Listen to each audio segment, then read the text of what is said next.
చేసి ఈ దుష్ప్రచారాన్ని ఆపించండి సార్. పోలీసుల దగ్గర పవర్స్ లేవా?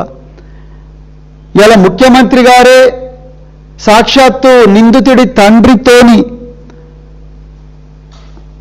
దేశ ప్రధానమంత్రి సభలో బేటీ బచావో అన్న దేశ ప్రధానమంత్రి గారి సభలోనే వేలాది మంది జనం ముందర దేశమంతా చూస్తుండగా నిందితుడి తండ్రి, ఈ రాష్ట్ర ముఖ్యమంత్రి, హోంమంత్రి వాళ్ళు కూర్చున్న తర్వాత మాకు న్యాయం జరుగుతుందా సార్ అని ఆ మహిళ అడుగుతూనే, ఏమైనా చేయండి సార్, మీరు మాజీ పోలీస్ అధికారి కాబట్టి మీకు తెలిసిన పోలీస్ ఆఫీసర్లు ఏవైనా ఉంటే వాళ్ళను దయచేసి రిక్వెస్ట్ చేయండి సార్, ఈ దుష్ప్రచారాన్ని ఆపించండి, నా బిడ్డ చాలా తల్లడిల్లిపోతా ఉన్నది, ఏదన్నా చేయరాని పని చేస్తే నేను తల్లిగా ఇంకా నాకు చాలా ఇబ్బంది అయితే నేను తట్టుకోలేనని అంటా ఉన్నది. దయచేసి రేవంత్ రెడ్డి గారు, మీరు కూడా ఒక తండ్రి, మీకు కూడా బిడ్డలున్నారు, మీరు కూడా ఒక తండ్రి, మీకు కూడా చెల్లెలుంటారు. సీతక్క గారు మహిళా శిశు సంక్షేమ శాఖ మంత్రి, మీరు ఒక మహిళ. కొండా సురేఖ గారు, మీరు కూడా ఒక మహిళ, మీకు కూడా ఒక బిడ్డ ఉంది. మీరందరూ కలిసి పోలీసు ఉన్నతాధికారులను పిలిపించండి. Director general of women safety చాలా పేరున్న అధికారి ఈరోజు రాష్ట్రంలో ఉన్నారు.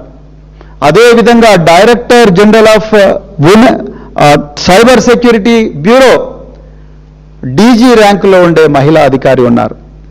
Director general women safety DG ర్యాంకులో ఉండే ఒక మహిళా అధికారి ఉన్నారు. దయచేసి వాళ్ళను పిలిపించి చెప్పండి, డీజీపీ గారిని చెప్పండి. కానీ డీజీపీ గారిని చెప్పాలంటే నాకే డీజీపీ గారు చేయాలి, ఆయన డ్యూటీ ఆయన చేయాలి, ఆయన రాష్ట్రానికి బాస్ ఆయన్నే. కానీ ఆ డీజీపీ గారే ప్రధానమంత్రి బందోబస్తు ఉన్నందుకు మేము ఈ కేసులో ఏమీ చేయలేకపోయాము 3 రోజుల వరకు అంటూనే నాకు భయం వేస్తున్నది.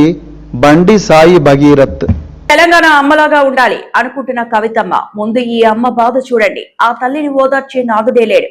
మీరేమో రేవంత్ రెడ్డి ఇచ్చిన స్క్రిప్ట్ చదువుతున్నారు, మళ్ళీ కేసీఆర్ ని మరమనిషి అంటున్నారు. నిజమైన మరమనిషి మీరు. ముందు కేసుకు సంబంధించిన ఫ్యాక్ట్స్ తెలుసుకోండి అని ఆర్ఎస్ ప్రవీణ్ కుమార్ అన్నారు. చెప్పండి.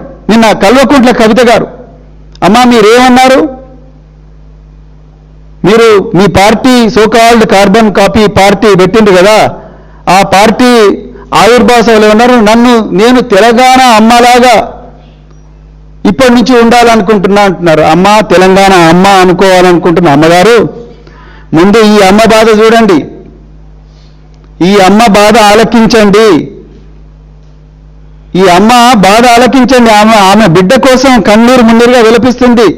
ఆమెను ఓదార్చే నాదుడే లేడు. చుట్టుపక్కలంతా కూడా రాష్ట్ర ప్రభుత్వ పోలీసులు, మీరేమో రేవంత్ రెడ్డి ఇచ్చిన స్క్రిప్టు, బీజేపీ వాళ్ళు ఇచ్చిన స్క్రిప్టు కుల్లం చదివి మర మనిషిలాగా మీరు చదువుతున్నారు. మళ్ళా మా తెలంగాణ తొలి ముఖ్యమంత్రి, తెలంగాణ పోరాట యోధుడు, తెలంగాణ బాపు నామధేయుడైన కేసీఆర్ గారిని మీరు మర మనిషి అంటున్నారు. నిజంగా మర మనిషి మీరు కవిత గారు. ఒక చిన్నారి బిడ్డ, అన్నం పుణ్యం ఎరగని బిడ్డ తల్లడిల్లిపోతా ఉంటే, తల్లికి ఏం చేయాలో తెలియకుండా ఉంటే, మీరు బయటకు వచ్చి బీఆర్ఎస్ వాళ్ళ అత్యుత్సాహంతోనే బీజేపీ వాళ్ళు ఇవన్నీ ట్రాలింగ్లు చేస్తున్నారండి. చూడరు, ఇవన్నీ ట్రాలింగ్లు చేస్తున్నట్టు బీజేపీ వాళ్ళు. కవిత గారు దయచేసి go to the facts of the case ma'am. On 8th May, who gave the first complaint? Is it the mother of the victim or Bandi Sai Bhagirath? Who gave the complaint? It is Bandi Sai Bhagirath on the tip of a senior police officer. ఆ సమయం వచ్చినప్పుడు ఆ senior police officer, నేను చెప్తా, సమయం వచ్చినప్పుడు చెప్తా, ఇప్పుడు చెప్పాను నేను.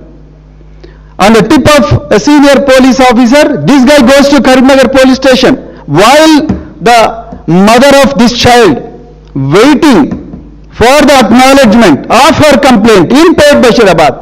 This guy goes to Karimnagar 2 Town police station, gets a case register. అసలు మాకెట్లా తెలుస్తుందండి? ఎలా తెలుస్తుంది కవిత గారు? మాకు ఏం మాట్లాడుతున్నారు మీరు? మాకు ఎలా తెలుస్తుంది? బండి సాయి భగీరథ్ కరీంనగర్ 2 Town పోలీస్ స్టేషన్కి పోయి, నేను ఈ అమ్మాయి అరుణాచలం పోయినాం, తిరుపతి పోయినాం, విజయవాడ కనకదుర్గమ్మ టెంపుల్ పోయినాం, మేము ఫ్యామిలీ ఫంక్షన్స్లో పోయినాం, అయినా కూడా ఈ అమ్మాయి నన్ను బ్లాక్మెయిల్ చేస్తూ ఉన్నది, 3 నెలల తర్వాత ఈమె ప్రవర్తనలో మార్పు వచ్చింది అని చెప్పి ఈమె చెప్పిన తర్వాత కదా, ఈ బండి సాయి భగీరథ్ కరీంనగర్ పోలీసుల కంప్లైంట్ ఇచ్చిన తర్వాత కదా ఈ బయటి ప్రపంచానికి తెలిసింది. అసలు ఈ బండి సాయి భగీరథ్ అనే ఈ తురుంకాన్ను,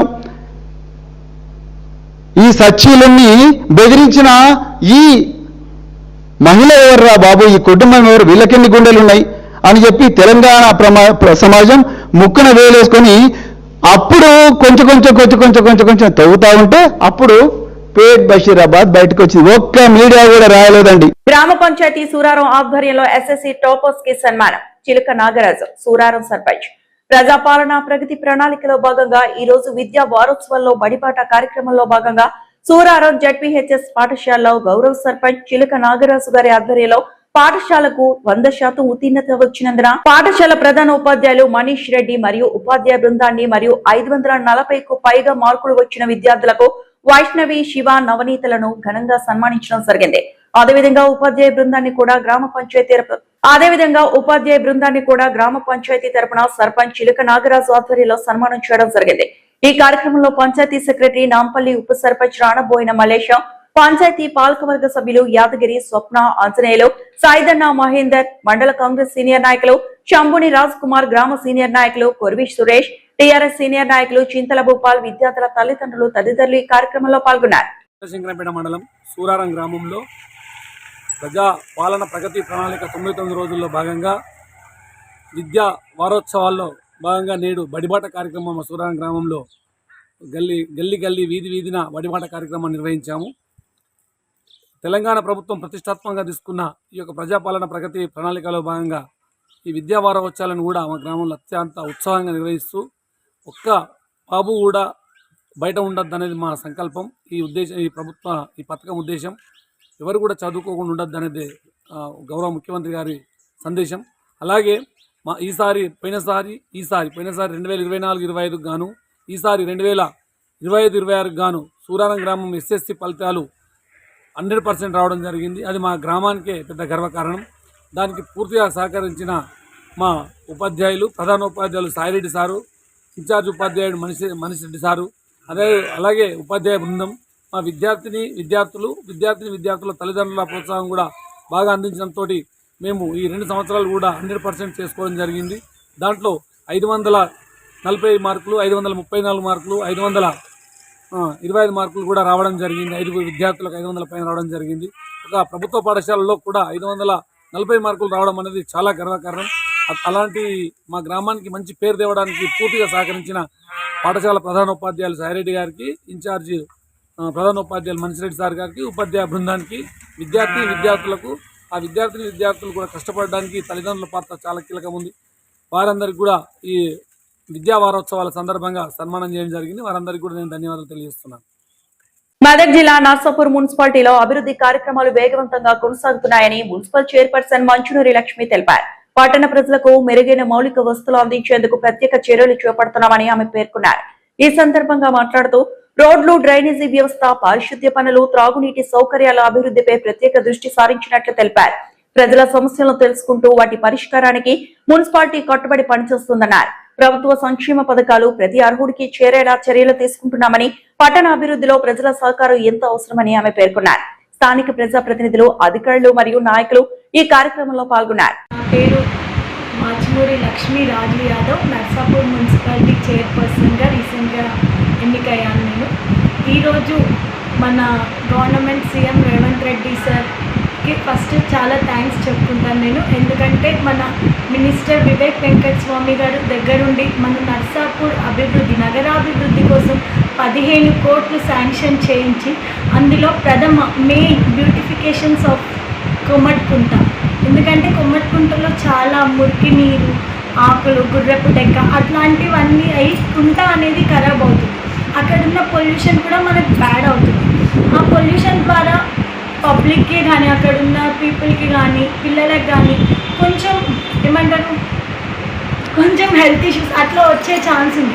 ఫర్దర్ అవన్నీ కాకుండా మనం ఒక బ్యూటిఫికేషన్స్ అని ఒక నగరాభివృద్ధి స్కీమ్లో తీసుకున్నాము. ఏప్రిల్ 25 రోజు మన మినిస్టర్ వివేక్ వెంకట్ స్వామి వచ్చి శంకుస్థాపన చేయడం జరిగింది. శంకుస్థాపన దేని గురించి అంటే ఒక మినీ ట్యాంక్ బండ్ మన నర్సాపూర్లో ఏర్పాటు చేసుకోవడం కోసం. ఏదైతే కుమట్కుంటుందో అక్కడ మన మినీ ట్యాంక్ బండ్ ఏర్పాటు చేసి చిల్డ్రన్ పార్క్లో ఉన్న విగ్రహాలను తీసుకొచ్చి అక్కడ పెట్టి ఒక చుట్టుపక్కల బటర్ఫ్లై లైట్స్ తోటి వాకింగ్ ట్రాక్ చేసి పబ్లిక్కి హెల్త్ పరంగా చూసుకున్న కొద్దిగా పిల్లలకైనా ఎవరికైనా ఒక ఆనందకరమైన వాతావరణం చేయడం, డెవలప్మెంట్ చేయడం అనేది మన మెయిన్ లక్ష్యం. అందుకోసం కొమట్కుంటలు తీసుకున్నాం నగరాభివృద్ధి స్కీమ్. బెంచ్లు అట్లాంటివి సీనియర్ సిటిజన్స్ కూర్చోడానికి బెంచెస్, అది మొత్తం 1,20,00,000 ఫండ్ తోటి యూజ్ చేస్తున్నాము. ఇప్పుడు అది డెవలప్మెంట్ చేస్తున్నాము. అందుకు ప్రత్యేకంగా మాకు ధైర్యంగా నిలిచి మా నర్సాపూర్ నియోజకవర్గంలో ఇన్ఛార్జ్ ఆవుల రాజిరెడ్డి అన్న గారు కూడా అందుకు పూర్తి సహకారం చేస్తూ డెవలప్మెంట్ కోసం మమ్మల్ని ముందంజ నడిపిస్తున్నారు. సో మంచి నర్సాపూర్ను ఒక బ్యూటిఫుల్గా మార్పు తేవాలి, సిగ్నిఫికెన్స్ తేవాలని మా అందరి బలమైన కోరిక. ఇంకోటి నగరాభివృద్ధి స్కీమ్లో ఎన్నో అయినాయి పనులు. ఇప్పుడు ఈ 1 వీక్లో కాంట్రాక్టర్స్ కూడా రాబోతున్నారు. రోడ్లే కానీ సీసీ డ్రైన్సే కానీ ఏదైతుందో డెవలప్మెంట్కి ఒక 10 డేస్లో అవి కూడా ప్రోగ్రామ్స్ మొదలు పెడతాం. రాయారావు చెరువు కూడా మన అక్కడ డాంగోరియా సైడ్ ఉన్న రాయారావు చెరువు కూడా 1,20,00,000 సేమ్ అమౌంట్ తోటి అది కూడా డెవలప్మెంట్ చేస్తాము. మొత్తం దాన్ని ఒక కాటేజెస్ నిర్మించి చుట్టుపక్కల ఎవరైనా చూస్తే ఒక రిసార్ట్కి వచ్చినట్టు, ఎంతో ఒక ఊటీ కొడైకెనాల్ వెళ్తే ఎలా ఉంటుందో నర్సాపూర్ రాయారావు చెరువు దగ్గరికి వస్తే కూడా ఆ ఫీలింగ్ వచ్చేలా డెవలప్మెంట్ చేస్తాము. అందుకు మేము అనుక్షణం ప్రజల రెస్పాన్స్ తీసుకుంటూనే ఉన్నాం. మేము ప్రతినిత్యం ప్రజలతోటే ఉంటాం.